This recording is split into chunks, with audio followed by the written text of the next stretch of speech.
It's Rob! Tony! And I'm Jeff. We're in gaming. And that's you.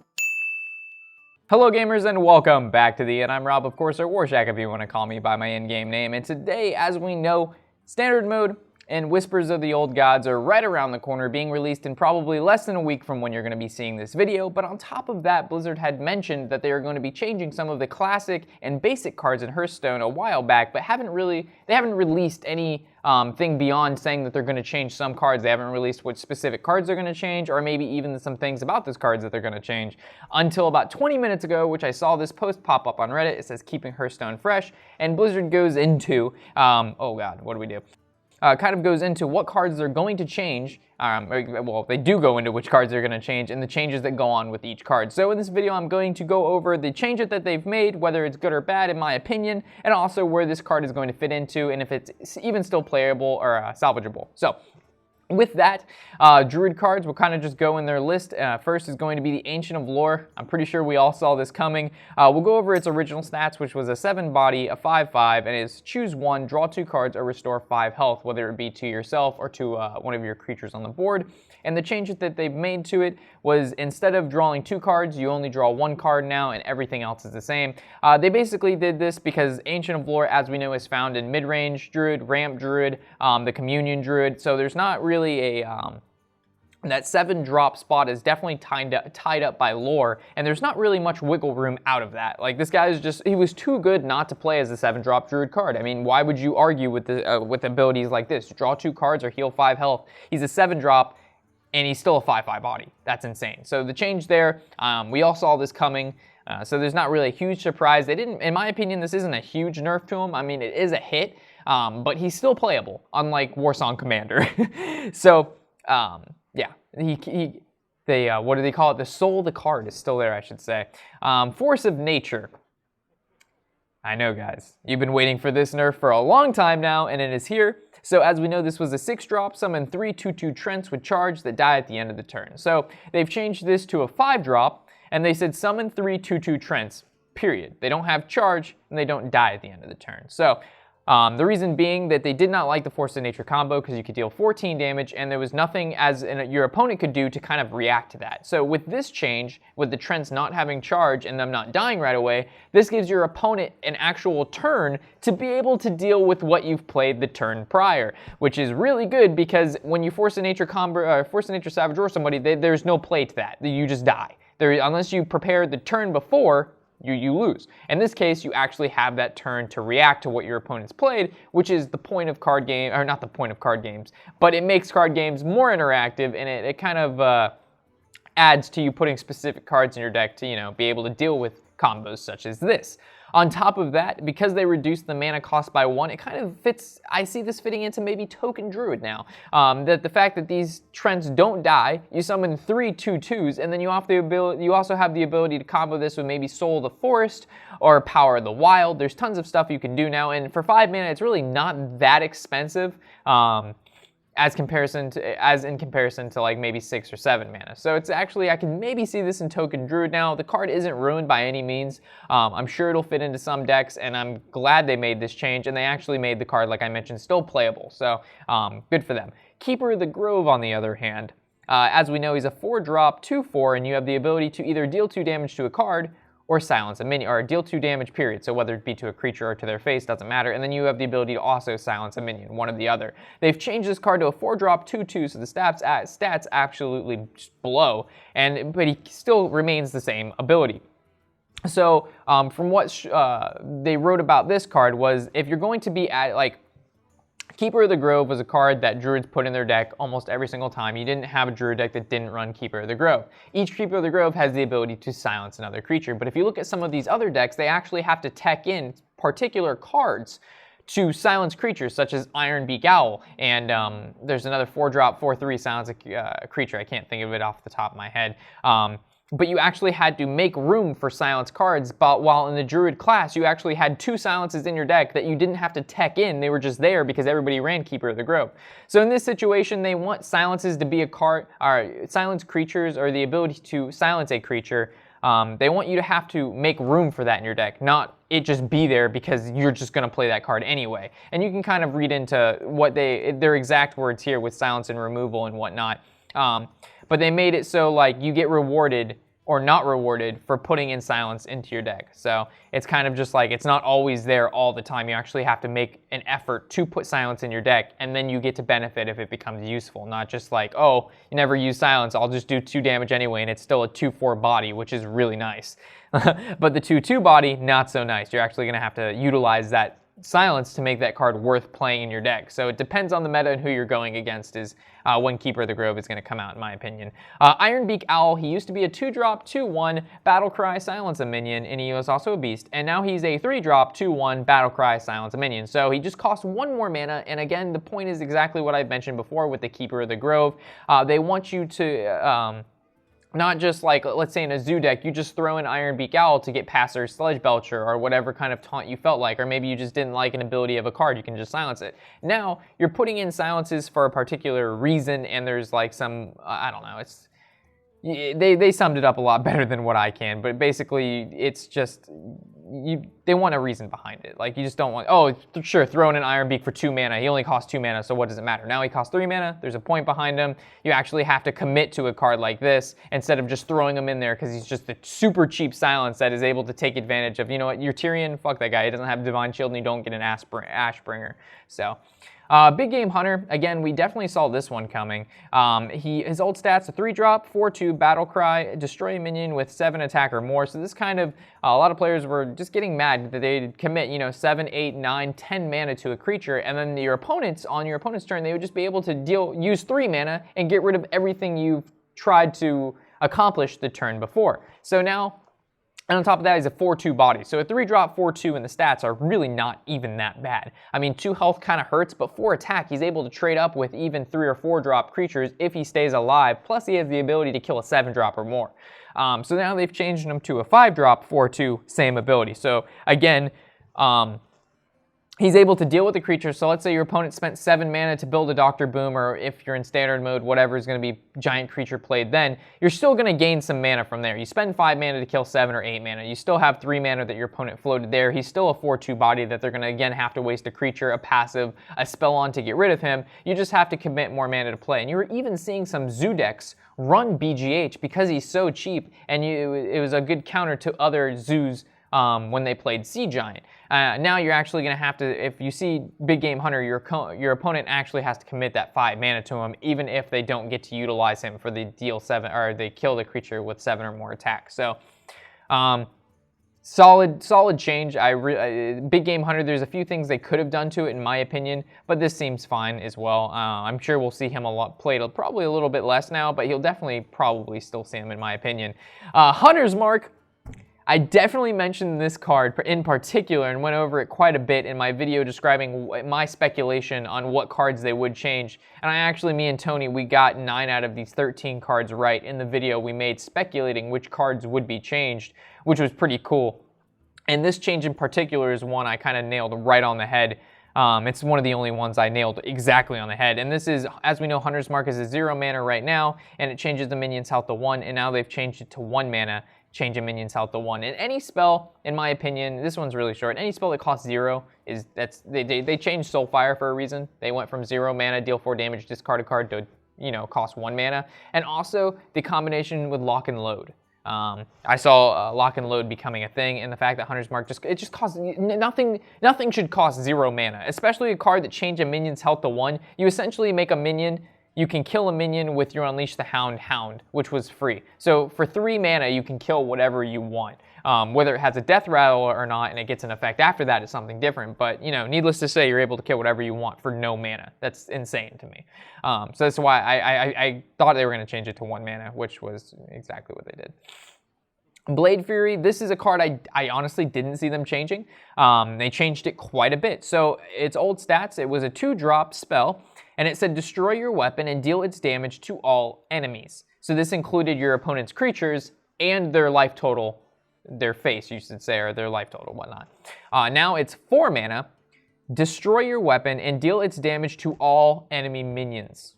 So they've strictly made this a field clear card. It's no longer can be used to deal damage to your opponent's face, which was part of the Oil Rogue combo where you could deal a huge amount of damage over the course of 1 to 2 turns using Blade Fury attacking with your weapon, Oil attacking with creatures, Eviscerate and all that good stuff. So they've definitely made this so rogues do not have the potential to be able to do 20 plus damage over the course of 1 turn.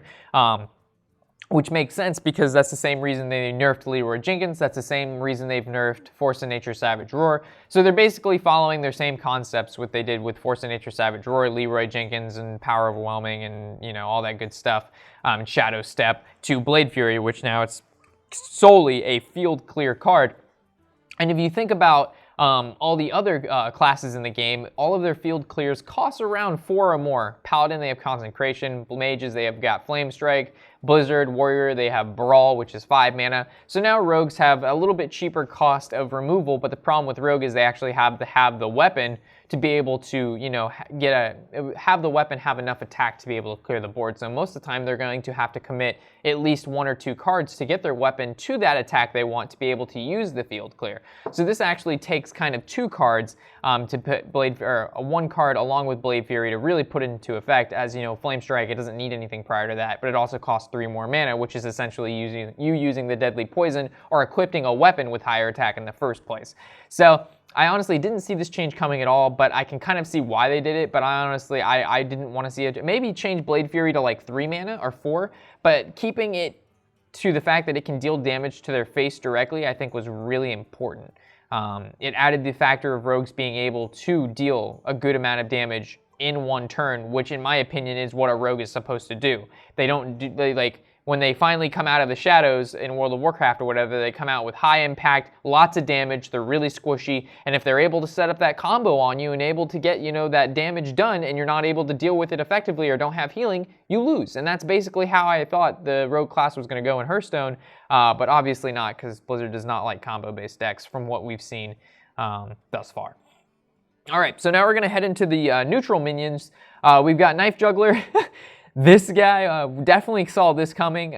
This is one of the many changes that people recommended come with the Knife Juggler change. So before he was a 2-drop, 3/2, and it says after you summon a minion, deal 1 damage to a random enemy minion.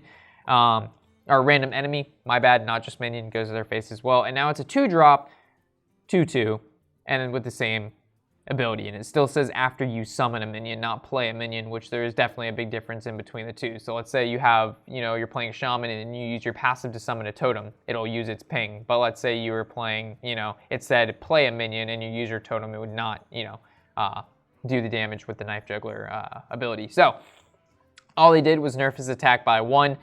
Still, in my opinion, a very, very strong 2-drop. Obviously not as strong because of the change here, so he actually can, if let's say he goes against a 2/3 minion, you can kill Knife Juggler without him killing your 2/3 minion, which is nice, but still his ability after you summon a minion is going to be big. That's still an ability that I think we're going to see Knife Juggler probably just as much. There's not going to be any real change because people who are going to be running Knife Juggler most likely run aggro decks, and this guy is going to be good. You play a Knife Juggler because of his ability, not because of his 3/2 stats. That also helps, but his ability is really what hones down Knife Juggler into one of the best 2-drop slots. So I see what they did, but it's, in my opinion, not enough. The fact that you can get technically infinite value from a 2-drop is not acceptable in my opinion. Everything between like drops 1 and 3 or 1 and 4 should be capped somewhere in there of their ability to be able to continue to be able to produce value from itself. I fucked that wording up a lot, but you know what I mean. Leper Gnome, this is definitely a card that I saw it need to be changed. It's a 1-drop, but what used to be a 1-drop, 2/1, Death Rattle, deal 2 damage to an enemy hero. So essentially, the max it could do is 2 damage, but your opponent's going to have to use a card to get rid of it. The other case scenario, it hits face once or they hit it with a weapon, and they're going to take at least 4 for 1 mana. That's insane. So it being a 1 for 1/1 and it having the same ability makes a lot more sense, and I still think it's a decent card. They didn't just ruin the card, but it makes it so it's more balanced now, in my opinion. A 2/1 that deals 2 damage. For face decks, this was every face deck you saw, Leper Gnome was in it. Now they actually might think twice before playing it, but it's still a good card that will push damage nonetheless. And it's still a 1-drop, and it still has the same ability. So I think it's still good, just not as good. And Arcane Golem, again, I didn't see this card being changed at all, but as we know, the whole dealing huge amounts of damage through 1 turn is not Blizzard's favorite kind of way to play. So the Arcane Golem, Power Overwhelming, Faceless Manipulator for, I believe it was like 16 to 20 damage, depending on, yeah, it was, I believe, 16 damage with the Reno combo lock playing Arcane Golem. So they've changed this. It was a 3-drop, 4/2 charge battle cry. Give your opponent a mana crystal. So in response to you playing a card that can attack right away for only 3 mana that has 4 attack, you actually give your opponent a mana crystal. So you essentially speed them up a turn. So it's like a wild growth for your opponent. But what they've changed him to is a 3-drop, 4/4, and they've taken away the charge, and they've kept to give your opponent a mana crystal. So technically you're just playing a beefier minion and giving your opponent a wild growth. I'm not really sure what to say about them, to be completely honest. Obviously, they took the ability for the charge away because of the burst mechanic, or the burst synergies you could do with Arcane Golem. 3-drop, 4/4, the stats are really nice, but again, giving your opponent a wild growth does not feel that great. But later on in the game, you know, around turns 8, 9, 10, giving your opponent a mana crystal really isn't that big of a deal. But by then, playing a 4/4 doesn't really feel that great either. So I'm not really sure where he's going to fit into. I'm sure there'll be decks where he's played. But they've basically taken away the OTK mechanic out of Arcane Golem, and they've left it on Leroy Jenkins. Let me get a drink of water real quick. All right, so the last card. Oh, no, we got 2 more cards. Molten Giant, definitely called this one out. His old stats, he was a 20-drop, which sounds like a lot, but once you know its ability, it's not too much. An 8/8, and it says costs 1 less for each damage your hero has taken. So essentially, if you had less than 10 health, you could play Molten Giant free. Depending on what kind of deck you were going against, hovering around that 10 health mark really wasn't that hard if you know your opponent couldn't burst you down. Now that he's at 25 health, you're actually going to have to be at 5 health before you can play the Molten Giant for free, which is a lot lower. Most weapons and maybe a small creature will be able to take care of you at 5 health, but 10 health, you know, you have wiggle room there. And also, depending on what your class you're playing, there's definitely ways to get about being at 10 health and them having no ability to kill you. But in this situation, they've just increased the cost, so now it's a bit harder for you to pull off the free Molten Giant. So a free 8/8 is huge, especially if you're playing, you know, a mage and you can echo them out. I know Echo is leaving in standard mode, but nonetheless, they have to balance these cards for wild mode just the same. If something is too broken, like Ben has mentioned before, one of the lead designers, or if not the lead designer for Hearthstone, he had mentioned if wild mode is too broken or not fun, that they will change it until it is. So good for them for changing this. I definitely saw Molten Giant needing to be changed, as, you know, a free 8/8 in any sense is bad. And Master of Disguise, I honestly didn't see this card at first, but when I read it and then I asked Tony about it, it kind of made sense to me. And then also there's small description here, which I will actually read out loud because I didn't understand this card at first. I'm like, Master of Disguise, I've actually never played against anybody using this card against me. Why would they even have to change it? So let's read into it and then we'll go into the details. It's a 4-drop, 4/4, battle cry, give a minion stealth. Give a minion stealth. There's no... It doesn't say until the end of the turn. It doesn't say to the following turn. Give it stealth for as long as it wants, and when you attack, it comes out of stealth. They've changed it to 4/4, same stats. Battle cry, give a minion stealth until your next turn. So there's actually a limit on how long it can have stealth now. And the reason they did this is, I'll just read it off what they said. The ability of Master of Disguise to grant permanent stealth has been a design obstacle for a long time, so we're changing Master of Disguise to only grant stealth until the next turn. This change opens up exciting options for future cards. So basically what they're saying is they're going to could be releasing cards in the future that if you give them stealth and your opponent has no way to deal with them, you basically win the game.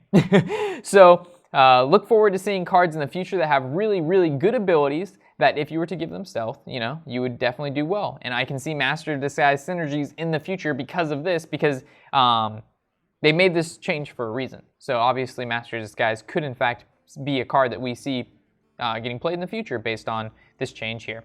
So again, I don't know if this is all the changes they're making. I'm assuming so, because one would think they would post all of their changes at one time instead of like bursts. These aren't like card reveals, more so of just the changes they're making for the future updates. So I'm assuming this is everything, but if it isn't, don't hold me to that. I would like to hear what you guys have to say about what has been talked about thus far, and if I missed anything, let me know. It's always hard to cover all of my thoughts in a video. I try to keep, you know, constrained into a certain amount of time, because I could go on for hours about Hearthstone and cards and synergies and what I think and what I don't think and all the decks and blah, blah, blah, but I try to keep it short, simple, to the point, and give you guys what you need to know, and kind of like the top points that come to my mind when I think of these cards and where they're going to be going and whatnot. So definitely want to hear what you guys have to say. And again, if I missed anything, I'm sorry. Let me know in the comment section below. I always enjoy reading those. And as always, guys, Warshack, and happy to wow, my voice is killing me.